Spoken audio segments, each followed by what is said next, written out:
Hello class 11th students. तो आज हम आ चुके हैं अपने काव्य खंड की शुरुआत पे। तो क्लास 11th में हम करा रहे हैं आपको इलेक्टिव सिलेबस। और इलेक्टिव सिलेबस में जो हमने पहली बुक अपनी ली है वो है अंतरा भाग एक। और अंतरा भाग एक जो कि बुक हमारी गद्य खंड और काव्य खंड में विभक्त है, उसमें भी पहला खंड हमने यानी कि गद्य खंड कंप्लीट कर लिया है। आज शुरू कर रहे हैं काव्य खंड। और काव्य खंड का पहला अध्याय हम कबीर दास जी के 2 पदों को पढ़ने के लिए जा रहे हैं। चलिए बहुत ध्यान से इनको पढ़ते हैं, लाइन वाइज इसके अर्थ देखेंगे, अर्थ देखने के बाद इनकी व्याख्या करेंगे और फिर काव्य सौंदर्य। लेकिन उससे पहले जैसा कि हम हर पाठ के कवि या लेखक को ज़रूर कराते हैं, तो सबसे पहले हम कवि परिचय यानी कबीरदास जी का परिचय देखेंगे, उनकी कृतियाँ देखेंगे, पाठ की रूपरेखा देखेंगे और फिर हम इनकी व्याख्या करना शुरू करेंगे। ठीक है, तो चलिए शुरू करते हैं। सबसे पहले हमारे पास में आ रहे हैं कबीरदास जी। तो कबीरदास जी का जन्म हुआ 1398 यानी कि 1398 में और इनकी मृत्यु हुई 1518 ईस्वी में। हिंदी निर्गुण भक्ति काव्य की ज्ञानमार्गी शाखा के कवि एवं समाज सुधारक संत कबीरदास जी का जन्म काशी वर्तमान वाराणसी में 1398 ईस्वी यानी कि 1455 जो है विक्रम संवत माना जाता है, जो हिंदू कैलेंडर के अनुसार है, में हुआ। कबीरदास के जन्म के संबंध में विभिन्न विद्वानों के मतभेद रहे हैं, क्योंकि देखिए क्या है, बहुत पुराने जो दस्तावेज होते हैं वो मिल नहीं पाते, इसलिए चीज़ों को सटीक तौर पर कह पाना थोड़ा मुश्किल हो जाता है। एक किंवदंती के अनुसार किसी विधवा ब्राह्मणी ने कबीरदास को जन्म दिया। विधवा होने के कारण लोकलाज के भय से वह कबीरदास को लहरतारा नामक स्थान पर एक तालाब के समीप छोड़ आई। नीरू और नीवा नामक मुसलमान जुलाहा दंपत्ति की दृष्टि में कबीरदास पर पड़ी और उन्होंने इनका पालन पोषण अपने पुत्र के रूप में किया। तो अब देखिए इसमें क्या है ना, चूंकि बहुत पुरानी बात है और इस चीज को लेकर कोई दस्तावेज मिले नहीं, इसलिए ये मतभेद रहते हैं। इनके जन्म काल के संबंध में कबीर चरित्र बोध में एक उक्ति प्रसिद्ध है। ठीक है, किसके जन्म के बारे में? कबीरदास जी के जन्म के बारे में। 1455 साल गए चंद्रवार एक ठाठ ठय, जेठ सुदही बरसायत को पूरन मासी प्रगट भय। तो यानी कि देखिए क्या दिया, 1455 साल। तो 1455 जो था वो हिंदू कैलेंडर के अनुसार था, यानी कि विक्रम संवत में। और वो जिस दिन पैदा हुए उस दिन पूर्णमासी थी। हिंदू परिवार में जन्म और मुस्लिम परिवार में पालन पोषण होने के कारण इन्हें बचपन से ही हिंदू मुस्लिम दोनों धर्मों के संस्कार देखे गए हैं। इनका विवाह लोई नामक स्त्री से हुआ था। इनकी 2 संतानें थीं जिनका नाम कमाल और कमाली था। कबीर के गुरु रामानंद जी थे। रामानंद जी से गुरुमंत्र राम नाम पाकर कबीरदास संत महात्मा बन गए। कबीर घुमक्कड़ प्रवृत्ति के थे। इन्होंने अपना बचपन मगहर में व्यतीत किया और कुछ समय बाद काशी में बस गए। जीवन के अंतिम समय में वे पुनः काशी से मगहर चले आए। मगहर में लगभग 120 वर्ष की आयु में 1518 ईस्वी संवत 1575, याद रखिए विक्रम संवत 1575 में इनका निधन हुआ। तो ये तो थे कबीरदास जी। अब इनकी कुछ कृतियों को देखते हैं। कबीर की रचनाएं बीजक नामक ग्रंथ में संकलित हैं। इनके 3 भाग निम्न हैं। तो इनके जो बीजक जिसमें संकलित हुए हैं उसमें 3 भाग हैं, साखी, सबद और रामायणी। इन्होंने 3 चंदों में ही कविताएं करी हैं। सबसे पहले देखते हैं साखी। इसमें कबीर की शिक्षाओं और सिद्धांतों को दोहो नामक छंद के माध्यम से प्रस्तुत किया गया। तो साखियां मतलब सीख, आपको चीजें सिखाने के पर्पज से इसमें लिखी गई है। नीति परक दोहे जिनको हम बोलते हैं, और ये सभी दोहा छंद में लिखी गई है। फिर आते हैं सबद। इसमें कबीर के गे पद संग्रहित हैं। गे होने के कारण इनमें संगीतात्मकता, इन पदों में कबीर ने प्रेम साधना व्यक्त हुई है। तो सबद में जो आप देखेंगे वो पद छंद में लिखे गए हैं। रामायणी चौपाई छंद में रचित इन पदों में कबीर ने रहस्यवादी दार्शनिक विचार प्रकट किए। तो रामायणी जो लिखा गया है वो चौपाई छंद में लिखा गया है। कबीर की संपूर्ण रचनाओं को बाबू श्याम सुंदर दास ने कबीर ग्रंथावली नामक ग्रंथ में संकलित कर नागरी प्रचारिणी सभा काशी द्वारा प्रकाशित कराया गया है। ठीक है, चलिए अब आ जाते हैं पदों का सार। अब जो पद हम पढ़ने जा रहे हैं इन पदों में क्या है, ठीक है। तो सबसे पहले देखिए, प्रस्तुत पद पारसनाथ तिवारी द्वारा संपादित कबीर वाणी से लिया गया है। तो ये जो पद हम दो पढ़ने जा रहे हैं ये कबीर वाणी से लिया गया है और इसे संपादित किया है पारसनाथ तिवारी जी ने। कबीर ने प्रथम गद्य में हिंदू मुसलमान दोनों के धर्माचरण पर प्रहार करते हुए उनकी कड़ी आलोचना करी है। हिंदू मुसलमान जो है वो अपने अपने धर्मों को लेकर बहुत ही ज़्यादा बातों को बोलते हैं, आडंबर करते हैं, दिखावा करते हैं, लेकिन उनके इस आडंबरों का यहाँ पर खुलासा किया गया है। उन्होंने दोनों धर्मों में व्याप्त विभिन्न आडंबरों का उजागर किया है और साथ ही उनके अनुयायियों को प्रेरित करते हुए कहा है कि वे जिस राह पर चल रहे हैं वह उन्हें पतन की ओर अग्रसर कर रही है। तो समझ में आया कि क्या हुआ कि उन्होंने जो आडंबर है उनका विरोध किया है और जो लोग इस धर्म की राह पर अग्रसर हैं वो इस तरह के आडंबरों को त्याग दें, क्योंकि इस तरह से किसी भी धर्म में आडंबर या दिखावे नहीं होते हैं। फिर आते हैं हम दूसरे पद में। कबीर ने ब्रह्म को प्रियतम और स्वयं आत्मा को विरहिणी स्त्री के रूप में प्रस्तुत किया है। क्या है? स्वयं जो है वो आत्मा है और जो प्रियतम है वो कौन है? ब्रह्म है। साथ ही प्रियतम के घर लौट आने की आकांक्षा व्याप्त की है। इस प्रकार कवि ने प्रेम भक्ति के मार्ग को श्रेष्ठ बताया है। जब तक जीव आत्मा को ब्रह्म ज्ञान की प्राप्ति नहीं हो जाती तब तक उसका कल्याण होना अत्यंत कठिन है। तो अब आप जो ये देखोगे ना दूसरा, ये थोड़ा दार्शनिक दोहा है जहाँ पर आपको चीज़ें प्रतीकात्मक तौर पर दी जाएंगी, यानी कि जो ईश्वर हैं उन्हें प्रियतम कहा गया है और आत्मा जो है वो हमारी है। तो हम आत्मा परमात्मा से तभी मिल सकते हैं, हम दोनों बिछड़े हुए प्रेमी होते हैं, हम मिलते हैं, तो इनमें मिलने के लिए उसमें रम जाना पहले ज़रूरी होता है। चलिए अब हम पढ़ते हैं पहला पद। ठीक है, पहला पद क्या दिया गया है? अरे इन दो राह न पाई, हिंदू अपनी करे बड़ाई, गागर छुअन न देई, बेस्या के पायन तर सोवे ये देखो हिंदू आई, मुसलमान के पीर औलिया मुर्गी मुर्गा खाई, खाला केरी बेटी ब्याहे घरी करे सगाई, बाहर एक मुर्दा लाए धोए धाए चढ़ाई, सब सखियां मिले जीवन बैठे घर भर गड़े बड़ाई, हिंदुअन की हिंदुआई देखी तुर्कन की तुर्काई, कहे कबीर सुनो भाई साधो कौन रहा है जाई। तो यहाँ पर इन्होंने सीधे सीधे उस समय समाज में व्याप्त दो धर्मों के बारे में उल्लेख किया है कि ये अपने अपने धर्मों की बड़ाई तो करते हैं मगर इन धर्मों में क्या बुराई है इस चीज़ को भी वो बताते हैं। क्या कहते हैं? अरे इन दो राह न पाई, यानी कि ये जो दो धर्म हैं इन दोनों को किसी तरह की राह प्राप्त नहीं हो पा रही है। हिंदू अपनी करे बड़ाई, गागर छुअन न दे। हिंदू कहते हैं हम बहुत ही पवित्र हैं, बहुत ही ज़्यादा शुद्ध हैं और इस कारण से वो अपनी गागर पीने के पानी तक को किसी को छूने नहीं देते हैं। लेकिन वेश्या के पायन तन सोए ये देखो हिंदुआई। तो वो क्या कहते हैं कि ऐसे तो पानी छूने को नहीं देते और जो है वो वेश्या के पैरों तले पड़े रहते हैं, सोते रहते हैं। ये इनकी कैसी हिंदुआई है। अभी हिंदुओं के बारे में कहने के बाद ये मुसलमान के बारे में कहते हैं। क्या कहते हैं? मुसलमान के पीर औलिया मुर्गी मुर्गा खाएं। अब मुसलमान में जो पीर औलिया होते हैं यानी कि जो धर्म गुरु होते हैं वो मुर्गा और मुर्गी खाते हैं। खाला केरी बेटी ब्याहे घर ही करे सकाई, अपनी ही मौसी के बच्चों से जो है शादी कर लेते हैं, है ना, कि बेटी से ही ब्याह कर लेते हैं और घर में ही करते हैं सगाई। बाहर से एक मुर्दा लाएं धोए धाए चढ़ाएं, और बाहर से एक मरा हुआ जीव लेकर आते हैं और उसे धो धा कर चढ़ाते हैं और पकाते हैं। सब सखियां मिल जीवन बैठे घर भर करी बढ़ाएं, और जब वो पक जाता है तो सब एक साथ मिलकर उस बरे हुए मुर्दे को खाते हैं और बहुत ही बड़ाई करते हैं, बहुत ही अपने अपने धर्म की बहुत ही ज़्यादा बड़ाई करते हैं।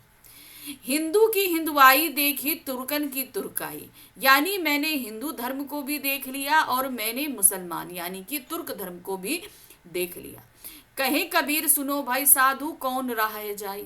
अब जो कबीर दास जी कहते हैं कि ये सज्जन व्यक्तियों देखो कि तुम किस राह जा रहे हो, तुम इन धर्मों को अपनाकर तुम किस राह जा रहे हो, जरा इस पर ध्यान दो।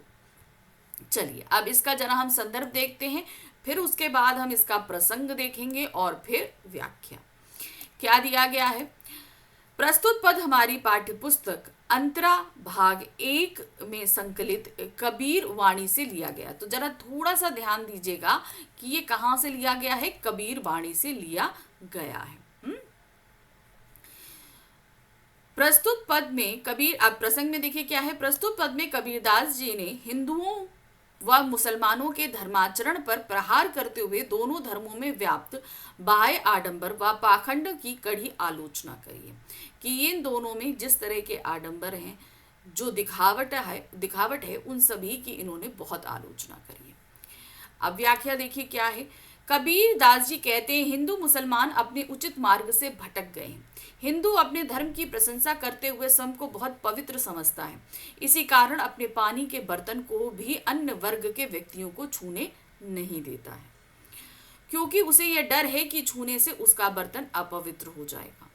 और एक ओर पवित्रता का दिखावा करता है तथा दूसरी ओर वेश्या के पैरों के नीचे सोता है। परंतु जब इनकी पवित्रता नष्ट नहीं होती, अर्थात हिंदू वेश्या के यहाँ जाने से भी संकोच नहीं करते, फिर उनके हिंदुत्व का यह ढोंग देखने लायक है।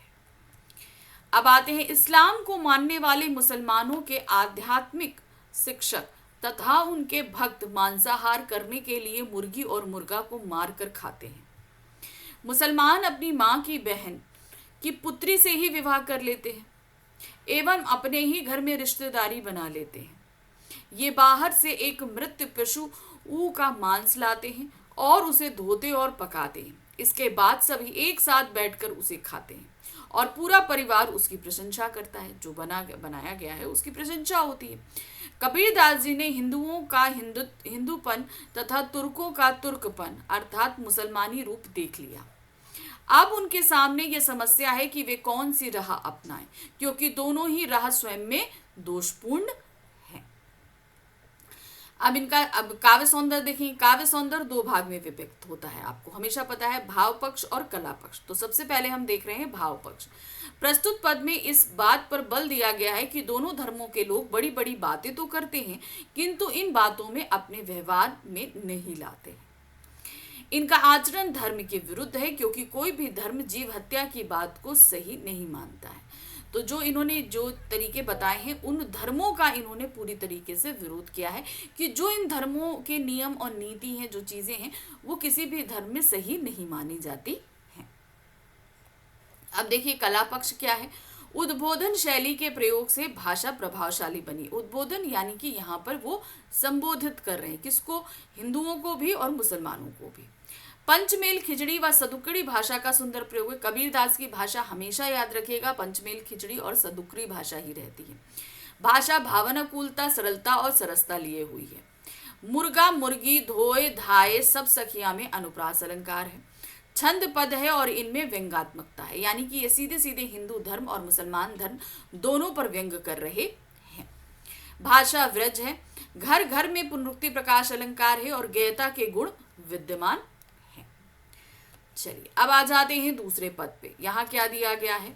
बालम आवो हमारे गेहरे, तुम बिन दुखिया देहरे, सब कोई कहे तुम्हारी नारी, मोको लागत लाज रे, दिल में नहीं लगाया सब लग कैसे सनेहरे, अन्न न भावे नींद न आवे, ग्रहबन धरे न धीर रे, कामिन को बालम प्यारा, जो प्यासे को नीर रे, है कोई ऐसा परोपकारी, पीवासे कहे सुनाए रे, अब तो बेहाल कबीर भयो, बिन देखे जीव जाए रे। तो यहाँ पर देखिए इन्होंने सीधे सीधे परमात्मा को प्रियतम और आत्मा को अपने आप, यानी कि आत्मा, परमात्मा और आत्मा, अपने आप को आत्मा का कहा है।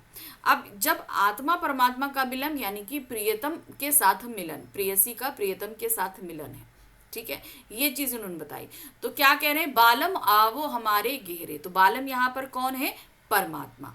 परमात्मा से क्या कह रहे हैं कि आप हमारे ग्रह में पधारिए, ग्रह अर्थात हमारी आत्मा में। तुम बिन दुखिया देह रे, तुम्हारे बिना जो है ये देह यानी कि ये शरीर जो है वो दुखों का पिटारा है।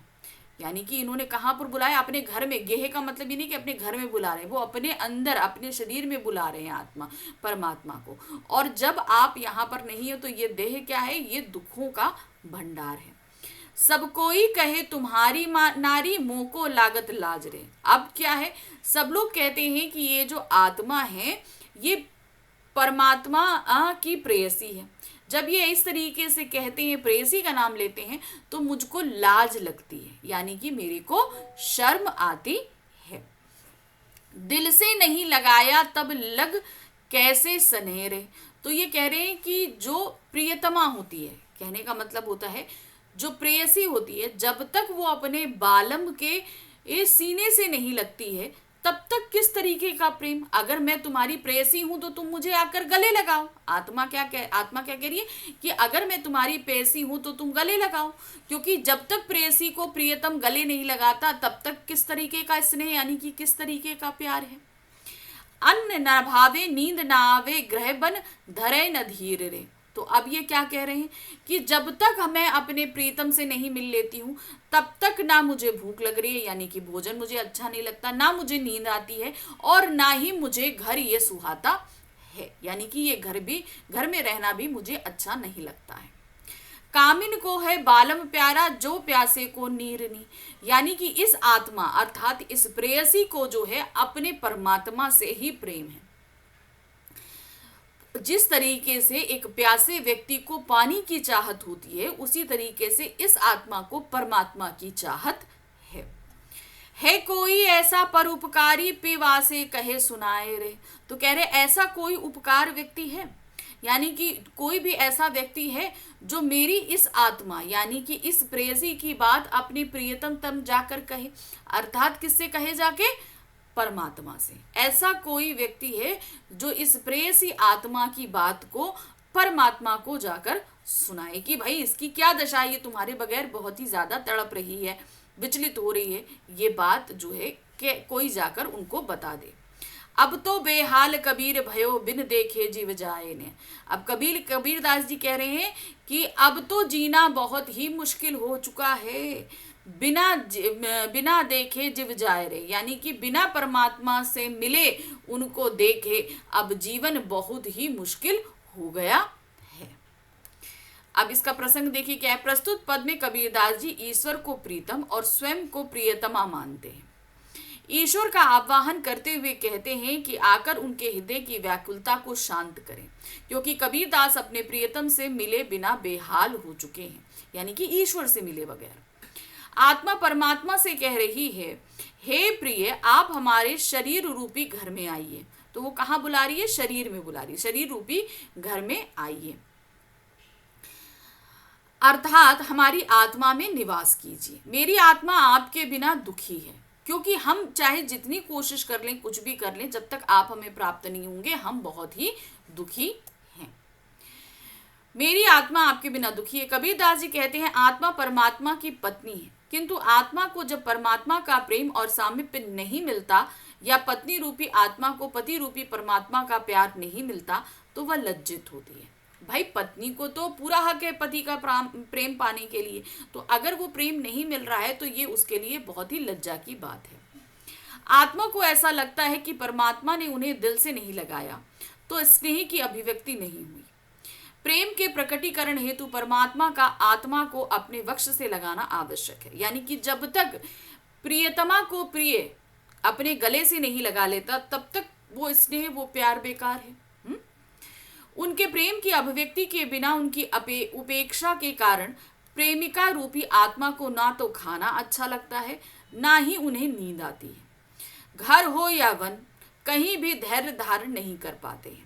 जिस प्रकार काम भाव से आसक्त नारी को अपना प्रियतम प्यासे को जल के समान प्यारा लगता है, जिस तरीके से एक प्यासा व्यक्ति पानी चाहता है, उसी तरीके से प्रियतमा जो है वो प्रिय का साथ चाहती है। उसी प्रकार आत्मा को परमात्मा प्यारे लगते हैं।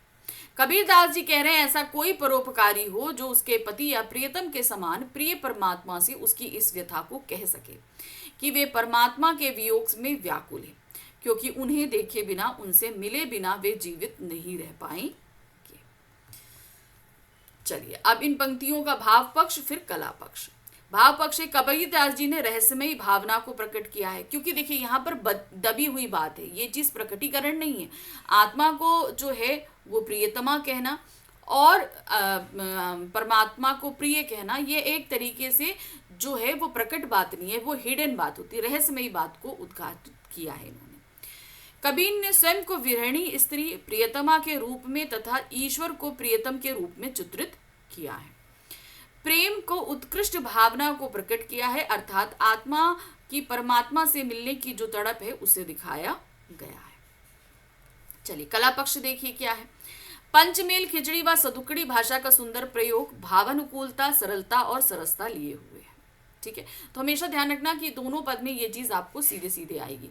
वियोग श्रृंगार रस है, क्योंकि यहाँ पर जो है वो जुदा है एक दूसरे से, तो वियोग श्रृंगार रस हुआ। लाक्षणिकता का प्रभाव स्पष्ट रूप से दिखाई दे रहा है। प्रत्येक व्यक्ति ने रे की पुनरुक्ति से भाषा अत्यंत प्रभावशाली बन गई। हर पंक्ति में जो रे शब्द का इस्तेमाल हुआ है, इससे थोड़ा जो है ना भाषा में प्रभाव अच्छा लगता है। ये कोई कहे लागत लाज पर उपकारी, ये तथा पिवासों में अनुप्रास अलंकार है। कामनी को है बालम प्यारा, जो प्यासे को नीर, पंक्ति में उत्प्रेक्षा अलंकार है।